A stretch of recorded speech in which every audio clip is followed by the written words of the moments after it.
사실은 예수님의 제자가 아니라 원래는 세례 요한의 제자였던 것을 오늘 본문은 이야기하고 있는 것을 볼 수 있습니다. 그들은 세례 요한의 말을 듣고 예수님을 따르기 시작합니다. 하지만 세례 요한의 말에 예수님을 믿은 것은 아닙니다. 본문을 보시면 아시겠지만 이 두 사람은 처음에 세례 요한의 말을 듣고 예수님을 따르기는 하지만 예수님과 함께하며 그리고 예수님과 많은 이야기를 나누며 예수님이 메시아이심을 깨닫게 된 것입니다. 이것이 중요합니다. 요한복음 4장에 보시면 예수님은 사마리아 수가성에서 우물을 찾아온 한 여인을 만나게 됩니다. 그녀는 예수님과 대화를 나누게 되지요.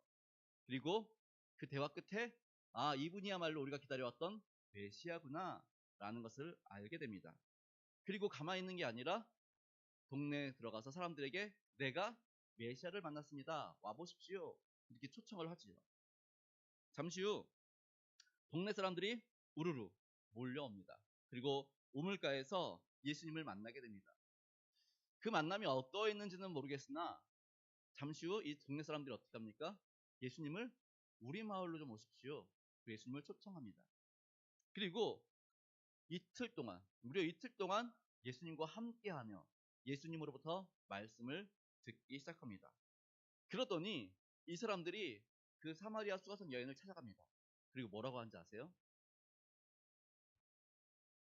우리가 예수님을 메시아로 믿는 것은 너의 말로 인함이 아니라 우리가 직접 듣고 깨닫게 되어서 믿게 되었다라고 이야기하는 것을 볼 수 있습니다. 우리 요한복음 4장 42절 말씀 함께 보겠습니다. 시작. 그 여자에게 말하되 이제 우리가 믿는 것은 내 말로 인함이 아니니 이는 우리가 친히 듣고 그가 참으로 세상의 구주신 줄 알미라 하였더라. 아멘. 사랑하는 성도 여러분, 우리가 예수님을 믿게 된 것은 누군가로부터 듣고 또는 누군가로부터 전도받아서 믿게 된 것이 아닙니다. 이건 이제 시작하는 겁니다. 정작 우리의 믿음은 어디서부터 시작됩니까? 예수님을 만나면서부터. 예수님을 내가 직접 만났을 때부터 그분이 바로 참 그리스도시구나, 메시아시구나 라는 믿음을 고백을 하게 된다는 것이지요. 세례 요한의 제자였던 두 사람도 처음에는 세상 죄를 지고 가는 어린 양이로다 라는 말에 그래? 한번 따라가 볼까? 그러고 따라갑니다.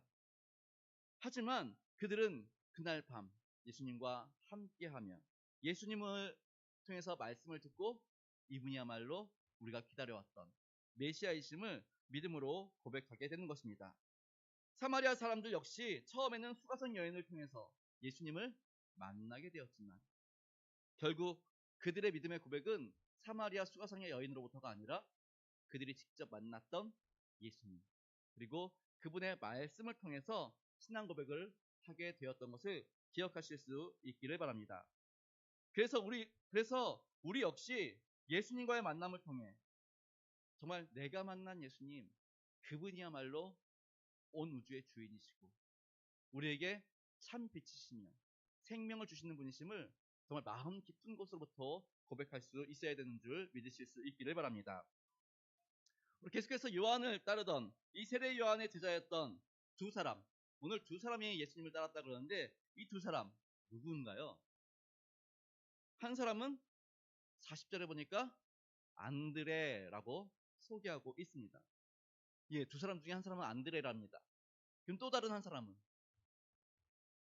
성경에는 기록되어 있지 않습니다. 그런데 성경학자들이 분명히 두 사람이라고 그랬는데 안드레는 이름이 나왔는데 또 한 사람은 누구지? 연구를 하다가 요한이구나. 요한복음의 저자 요한, 예수님께서 사랑하셨던 제자 요한, 바로 그 사람이 이때 예수님을 만났구나 라고 이야기를 합니다. 이 한 사람을 요한으로 보는 이유는 39절 말씀에 근거합니다. 그날 예수님과 함께 거할 때 시간이 몇 시쯤 됐다고요? 몇 시쯤 됐대요? 39절에 보니까 10시쯤 되었대요. 무슨 말이에요? 요한이 직접 경험한 게 아니라면 시간을 어떻게 알아요? 내가 경험했으니까 알지. 다른 누군가가 경험했으면 그 시간 어떻게 알겠어요? 누가 얘기해줘도 다 까먹지. 왜요? 나한테 중요하지 않으니까. 그런데 나에게는 그 만남이 너무나 특별했고, 나에게는 그 만남이 너무 귀했고 놀라웠고, 그래서 시간조차 잊지 못하는 것이지요. 우리 성도님들은 어떤 일이 일어나면 기억을 잘 하는 편인가요? 아니면은 금방금방 잊는 편인가요? 뭐 어떤 분들은 그래요. 아, 나는 하나님께서 놀라운 은사를 주셨습니다. 까먹는 은사. 그래가지고 뭐 잘 까먹으니까 미워할 것도 없고 뭐 원망할 것도 없고 뭐, 근데 또 문제는 또 감사를 또 잘 못하는 그런 일들도 벌어지긴 했지요. 그런데 아무리 까먹는 은사를 받았더라도 그 사람도 잊지 못하는 일들이 있지요. 왜요? 왜 못 잊지죠? 내 인생에 이런 일은 없어. 너무 충격적이고 너무 놀랍고 너무 판타스틱하고 정말 말로 표현할 수 없는 그런 일들을 우리가 경험하면, 만나게 되면 정말 뇌리에 박혀가지고 평생 잊지 못하게 됩니다. 우리 그런 얘기 많이 하잖아요. 여자분들, 특히 다 여자분들, 오늘은 또 여자분들 임신했을 때 남편이 말 한마디 행동 하나, 이게 그렇게 막 이렇게 남는다고. 그러니까 평생에, 아니 평소에는 잘하는데 그날 하루 그냥 섭섭한 소리 했는데 그게 그냥 남아가지고, 또 결혼할 때 프로포즈 한 번 안 했다고 또 막 너무, 아니 그러니까 어떻게 보면은 한순간인데 그게 너무 기억에 남으니까 어때요? 평생 잊지 못하는 일들이 되죠. 그러니까 평소에 되게 잘해주고 챙겨주고 이런 것들은 기억 하나도 못합니다. 근데 그때 못했던 거, 그것만 이렇게 뇌리에 박혀가지고. 그렇습니다. 오늘 우리도 정말 우리의 삶 가운데 상상할 수 없었던 일들, 또 놀라운 일들을 만나게 되면 그 일들을 우리의 뇌리에 각인하고 기억하고 있는 것을 볼 수 있습니다. 마찬가지로 오늘 요한이 예수님을 만난 사건이 바로 그런 사건입니다. 내 평생에 잊지 못할 그 사건, 그 시간까지도 잊지 못할 그 사건, 정말 내 삶을 송두리째 바꿨던 그 사건, 정말 뇌리에 박혀가지고 한순간도 잊지 못했던 그 사건, 그 사건을 지금 이야기하고 있는 것입니다. 사랑하는 성도 여러분, 성도님들은 예수님과의 첫 만남이 어땠습니까? 기억나십니까? 아니면 가물가물하십니까? 정말 우리가 예수님을 만났던 그 처음 만났던 그 사건, 정말 너무 놀랍고 너무 행복하고, 정말 하나님을 향해서 우리의 온 힘을 다해서 외쳤던 그 시간, 사랑을 고백했던 그 시간. 물론 시간이 지나면서 그 사랑은 약간 퇴색할 수는 있지만, 그럼에도 불구하고 첫 만남, 첫사랑, 조금 희미해졌다면 이 시간을 통해서 다시 한번 기억하시고, 정말 내 안 가슴 깊은 곳에서 그래, 그때 그 사건, 그때 그 시간 나 절대 잊지 못해. 예수님 다시 만나는 그날까지 그 시간을 잊지 못할 거야. 그리고 예수님 만났을 때, 내 눈으로 예수님을 봤을 때 그때의 만남을 이야기하면서 추억에 잠겨야지. 그러한 믿음으로 살아가실 수 있는 성도님들 되실 수 있기를 바랍니다. 그렇게 요한의 제자들은 세례 요한의 말을 듣고, 이제 세례 요한의 제자들은 세례 요한의 말을 듣고 예수님을 따라오기 시작합니다. 여기에 신앙의 중요한 원리가 있습니다. 첫 번째는 뭐 해야 되는 거예요? 들어야 됩니다.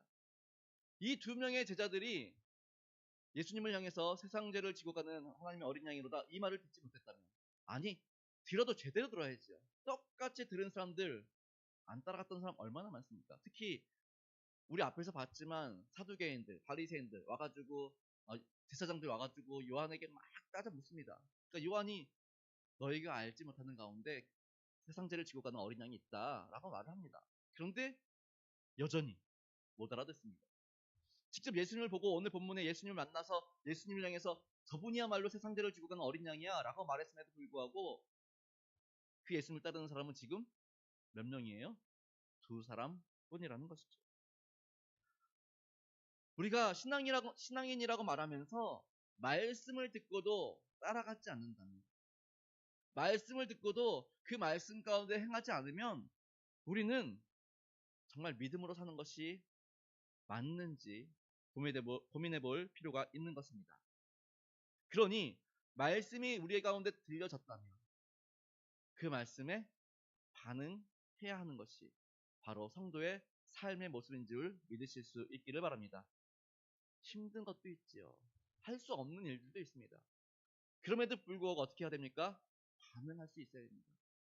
하나님, 이거는 정말 말도 안 돼요. 하나님, 이거는 내 힘으로는 불가능합니다. 하나님, 말씀이 너무 제게 심란합니다. 정말 갈등이 됩니다.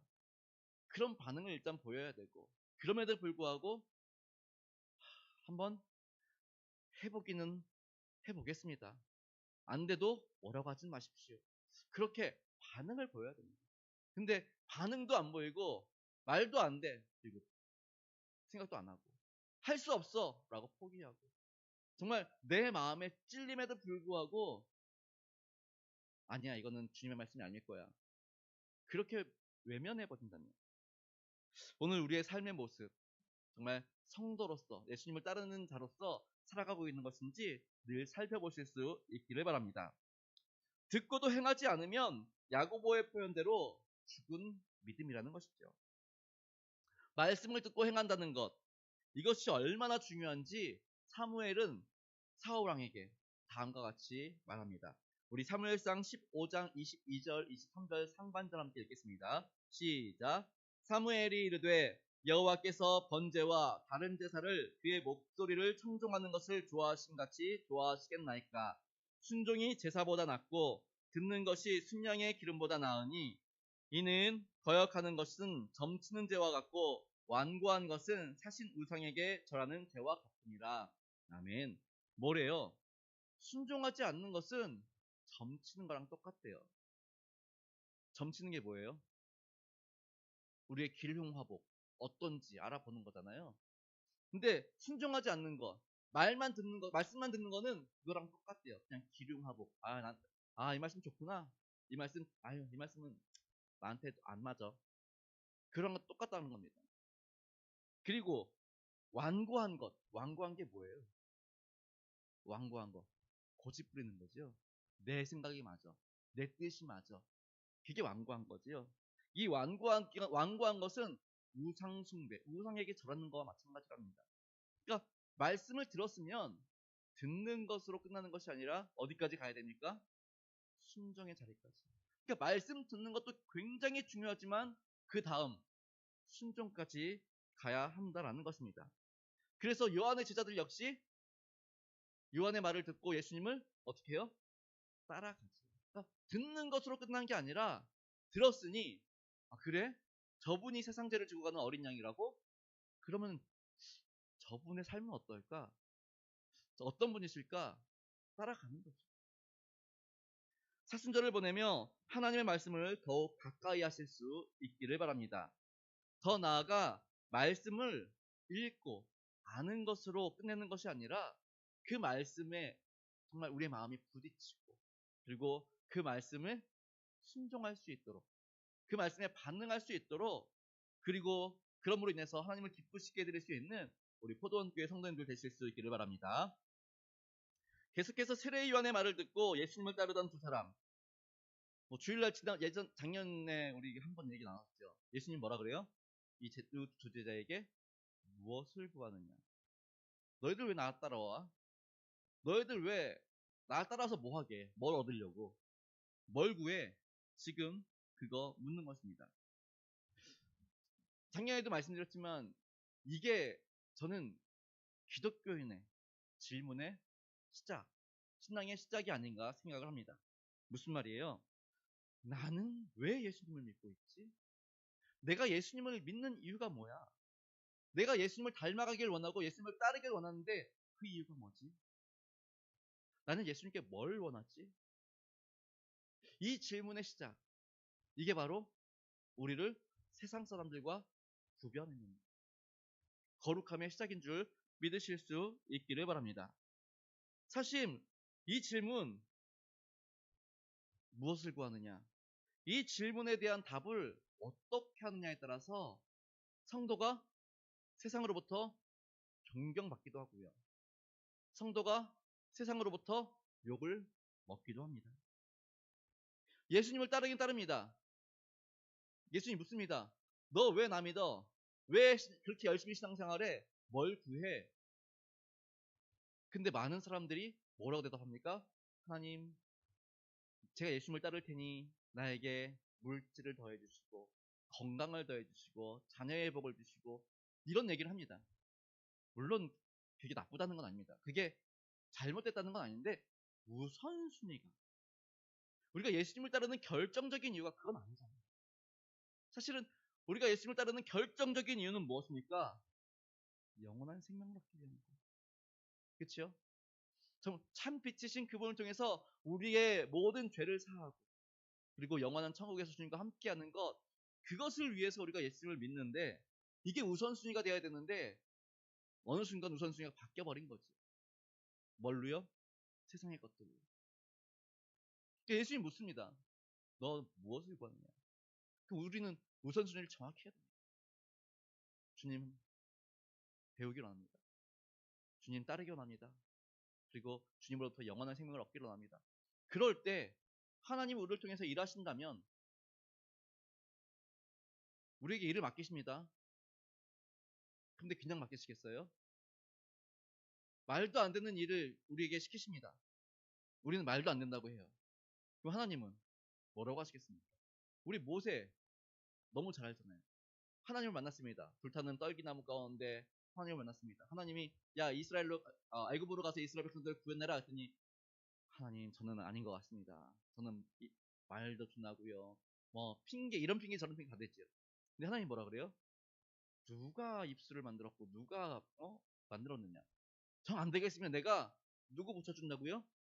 형 아론 붙여주겠다고요. 하나님은 우리에게 일을 시키실 때 능력도 주시고요. 필요한 것들도 공급해 주심을 믿으실 수 있기를 바랍니다. 그러니 우리가 핑계댈 게 없습니다. 근데 우리는 자꾸 바뀌는 거예요. 이거 해주시면 할게요. 이거 해주시면 할게요. 반대입니다. 하나님 제가 이거 하겠습니다. 나머지 하나님께서 채워주십시오. 나머지 하나님께서 붙여주십시오. 제가 이제 선배 목사님들 이제 은퇴하신 목사님들도 계시고요. 제가 모셨던 목사님들도 계시고요. 그리고 이렇게 그 목사님들의 모습들을 이렇게 쭉 보면서 제 눈에 보이는 것은 자녀들이었습니다. 목회자 자녀들. 어떤 목회자분들은요, 굉장히 힘들게 목회를 하세요. 그런데 자녀들이 되게 잘 돼요. 그런가 하면 어떤 분들은 남들이 막 와 할 정도로 인정해 줄 수 있는 그런 목회를 하세요. 근데 또 자녀들이 잘 안 되는 것도 봅니다. 물론 그렇게 인정받으면서도 자녀가 잘 되는 목사님도 계시고요. 힘들게 하지만 자녀가 안 되는 그런 목사님들도 계시지요. 그래서 제가 좀 분석을 해봤습니다.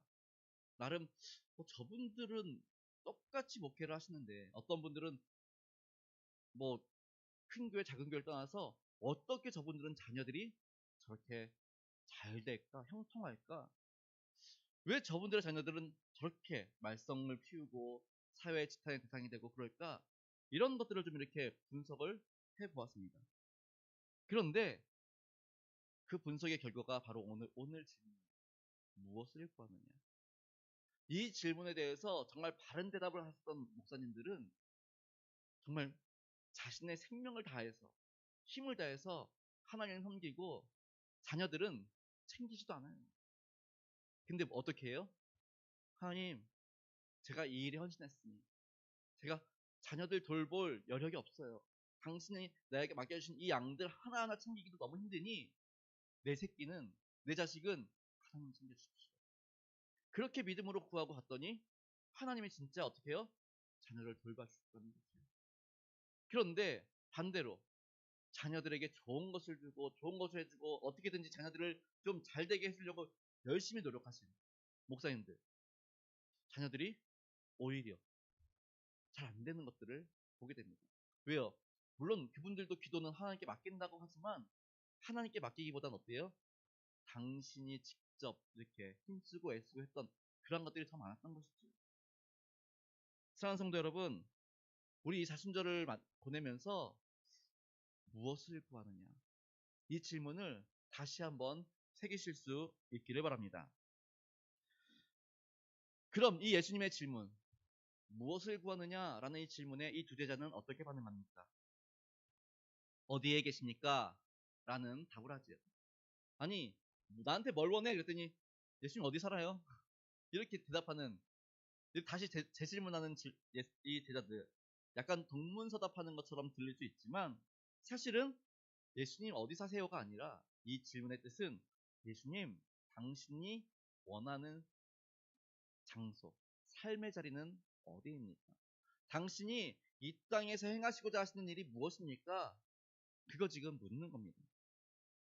다시 말하면 예수님 당신의 삶의 자리, 당신이 거하시길 원하시는 곳, 그곳에 우리도 함께하길 원합니다. 지금 이 대답하는 겁니다. 그러니까 우리의 대답도 이러한 대답이 돼야 됩니다.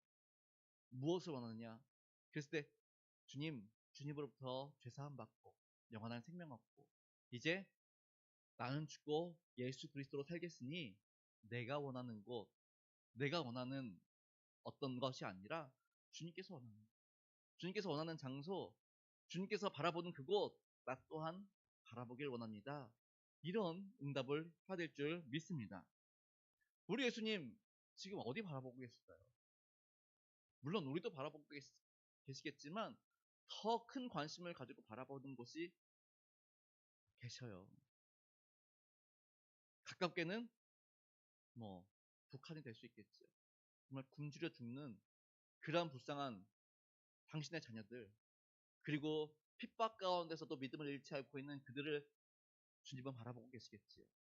아마 우리보다 더 뜨거운 마음으로 바라보고 계실 겁니다. 그런가 하면은 지금도 러시아 우크라이나 전쟁, 러시아가 기독교 국가예요, 아니에요? 물론 그 공산주의로 인해서 기독교가 다 파괴되고 무너졌지만 그럼에도 불구하고 러시아를 기독교 국가라고 말할 수 있는 이유는 뭐가 있어요? 거기에 러시아 정교회가 있지요. 원래 그게 국교였습니다. 지금도 여전히 국권이 정교회가 있으니까. 그러니까 러시아 역시 기독교가 기초가 있는 나라입니다. 근데 공산주의로 인해서 다 그런 게 무너져 버렸죠. 그러면 우크라이나 원래 같은 나라였잖아요. 마찬가지라는 겁니다. 그러니까 똑같이 하나님을 알고 믿었던 백성들이 다투고 있는 겁니다. 하나님이 그곳에 관심 갖고 바라보지 않으시겠습니까? 그런가 하면 이스라엘 어때요? 하나님이 택하셨던 민족이잖아요. 근데 이스라엘과 이란, 이라크, 그의 중동 지역 자꾸 다툼이 일어나면 우리 예수님 거기 안 바라보시겠어요? 야, 너희들 자꾸 왜 이렇게 싸우니? 마치 우리 부모가 자녀들 다투면 어때요? 왜 이렇게 자꾸 싸워? 그렇게 사랑의 눈으로 바라보시겠지.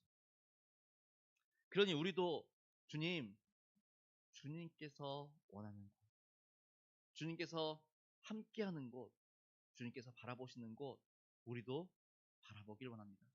함께하기를 원합니다. 이러한 고백으로 무엇을 원하느냐, 무엇을 구하느냐라는 답을 하실 수 있는 성도님들 되실 수 있기를 바랍니다. 신앙생활을 한다는 것, 결국은 그거잖아요. 예수님 닮아가는 것. 예수님과 늘 함께하며, 예수님과 동행하며, 그분을 닮아가는 것. 그것이 결국은 신앙생활의 정말 아름다운 모습이 아닌가 생각을 해봅니다. 그러니 우리가 힘써 예수님을 닮아가야겠지요. 우리 자녀들 말하지 않아도 부모를 닮잖아요. 굳이 나를 따르라, 나를 배워라 그렇게 말하지 않아도 딸들은 엄마를 닮고요. 아들들은 아빠를 닮습니다. 성격도 어쩜 그렇게 닮는지요. 제가 이런 말하기 부끄럽지만 저희 아버지랑 저랑 성격이 워낙 비슷하다 보니까 만나면 맨날 이렇게 티격태격해요. 지금 내일 모레 90이신데도 저도 이제 뭐 50인데 여전히 그래요. 여전히. 네, 여전히 이렇게 티격태격해요. 왜요? 너무 닮아서. 볼 때마다 야, 닮아도 너무 닮았다. 뭐 이런 것까지 닮냐. 그럴 정도죠. 그런 거면 어때요? 아들하고 아빠하고 걸어가다 보면 뒤에서 보면 어때요? 같대요, 걸음걸이가. 그리고 뭐 아빠가 야, 나 따라해. 그래서 배우는 거예요. 함께 살면서 함께 보면서 서로 교제를 하면서 닮아가는 것이죠.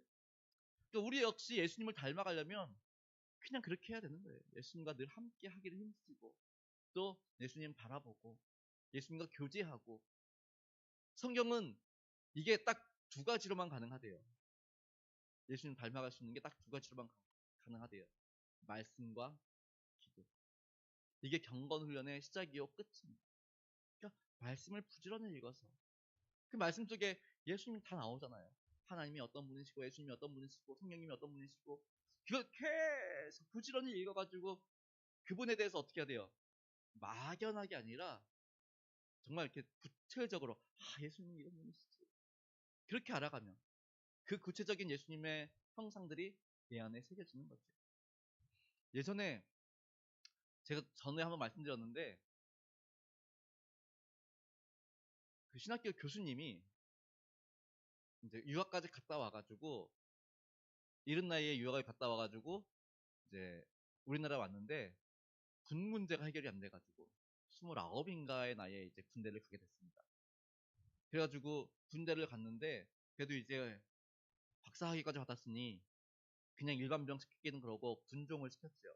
그래서 이제 군종의 역할을 감당하면서 이제 그곳에서 군 생활을 하는데 한 친구가 유독 눈에 들어오더래요.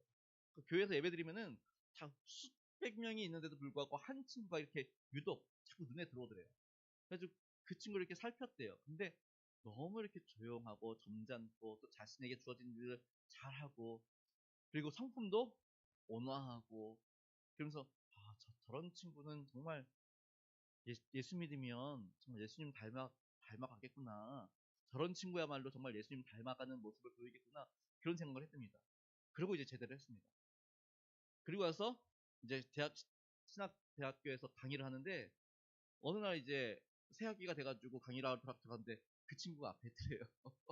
그러니까 신학 공부하러 온 거예요. 그러니까 그 친구가 매일같이 쉬는 시간마다 훈련 끝나면 밥 먹고 나면 조금 쉬는 시간마다 그 주머니에서 성경책 꺼내가지고 늘 말씀 묵상하고 예수님 이런 예수님 이런 분이야. 그러니까 자꾸 그 예수님을 새기다 보니 예수님의 모습들을 조금씩 조금씩 닮아가다라는 것이죠. 사랑하는 성도 여러분, 오늘 우리의 삶은 예수님을 알아가기 위해 말씀과 기도에 더 힘쓰고 계십니까? 아니면 세상의 것들을 바라보며 그것과 함께하는 시간들을 더 많이 갖고 있습니까? 반대로 내 안에서 여전히 예수님의 형상이 나타나지 않는다는 것은 내가 예수님께 많은 시간을 할애하기보다는 세상의 것에 더 많은 시간을 할애하기 때문에 내 안에 예수님의 형상이 아니라 세상의 사람들과 비슷한 모습이 보여질 수 있음을 우리가 좀 돌아보시면서 이 사순절 기간, 아니 이 사순절 기간 동안만이라도 이제 뭐 일주일 지났습니다. 40일 중에 이제 6일이 지났으니까 뭐 아직 한 34일 정도 남았지요. 이 남은 기간 동안만이라도 예수님을 더 알아가실 수 있는, 배워가실 수 있는, 닮아가실 수 있는 경건의 훈련에 힘써 보실 수 있기를 바랍니다. 특별히 제가 이제 예전에 교육부 아이들 가르칠 때는 이 사순절 기간, 물론 사순절 달력 나눠주고 그 말씀 읽으라고 하지만 사실 사순절 달력 말씀 보셨어요? 짧아요. 짧은 건 굉장히 짧아요. 한 절짜리도 있고요. 뭐 두 절, 세 절짜리도 있고요. 많은 건 한 열 몇 절 정도밖에 안 됩니다. 뭐 한 장 읽으라는 것도 아니에요. 그것도 읽지만 제가 이제 아이들한테 숙제를 내줘요. 사순절날 적어도 이 사순절만큼은 사복음서 중에 하나 골라서 읽어라. 뭐 40일이니까 마태복음 28장이다. 한번 읽어봐라. 그리고 한 20일쯤 지나면 어떻게 돼요? 마태복음 읽고 있는 사람은 없어요. 그럼 이제 20장 이하가 뭐가 있습니까? 이제 마가복음. 마가복음이 16장이니까요. 야, 그러면 남은 시간 동안 마가복음이라도 읽어봐라. 그렇게. 그러니까 복음서를 읽으면서 이 사순절만큼은 정말 예수님께 집중하고 예수님을 기억할 수 있는 시간들을 갖도록 힘써 보실 수 있기를 바랍니다. 마지막으로 예수님 무엇을 구하느냐라고 물었더니 예수님의 삶의 자리가 어디입니까? 예수님 바라보시는 곳이 어디입니까?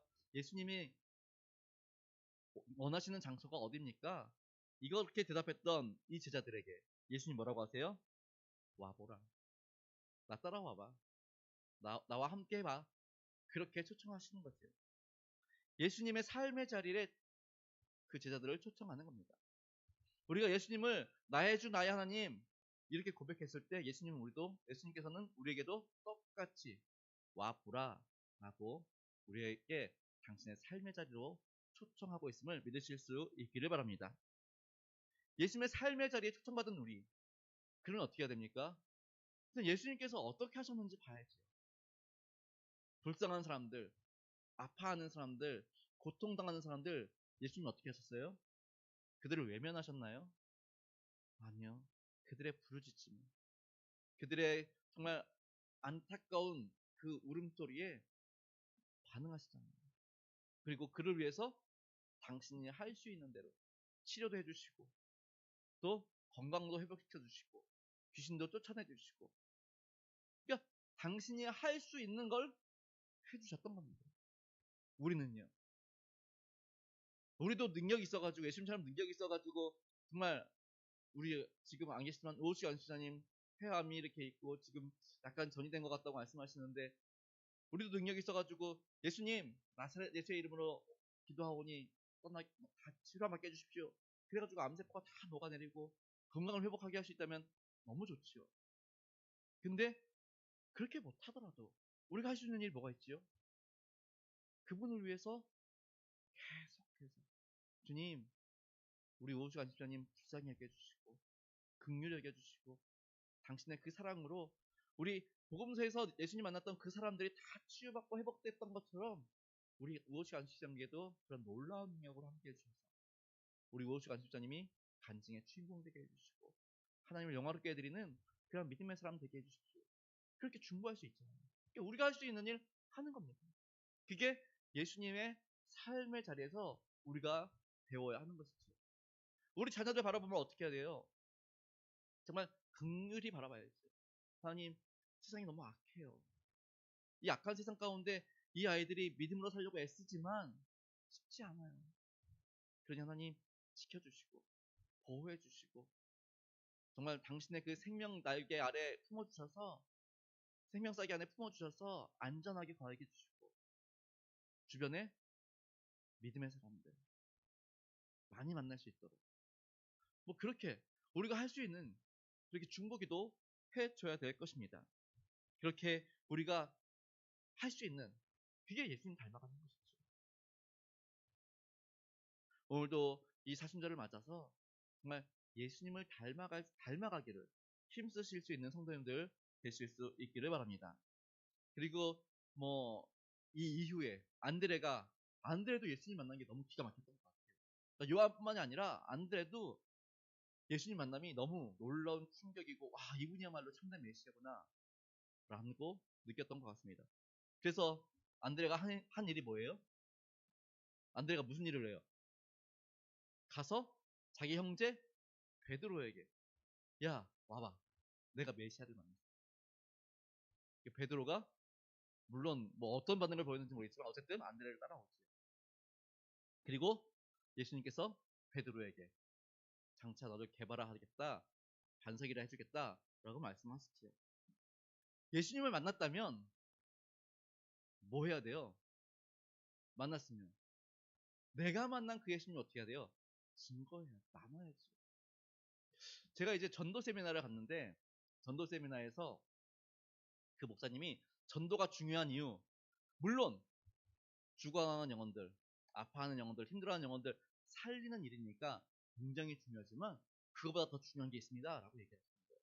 그래서 아니 뭐 생명 살리는 것보다 더 중요한 게 있다고? 근데 그게 뭐냐 봤더니 내 믿음을 계속해서 내가 만난 예수님을 증거해야 되니 어때요? 그 만남이 잊혀지지가 않는 거예요. 계속해서 그 만남 가운데 있는 거예요. 그러니까 내 믿음이 어때요? 식을 틈이 없는 거예요. 항상 주님과의 그 만남, 그리고 주님과 그 사랑을 계속 이웃에게 말하니 그 사랑 안에 살게 되고요. 그 만남을 기억하게 되고요. 그리고 계속 그 예수님을 전하다 보니 어떻게 돼요? 욕먹지 않으려면 어떻게 돼요? 우리의 삶이 예수님을 닮아가게 되죠.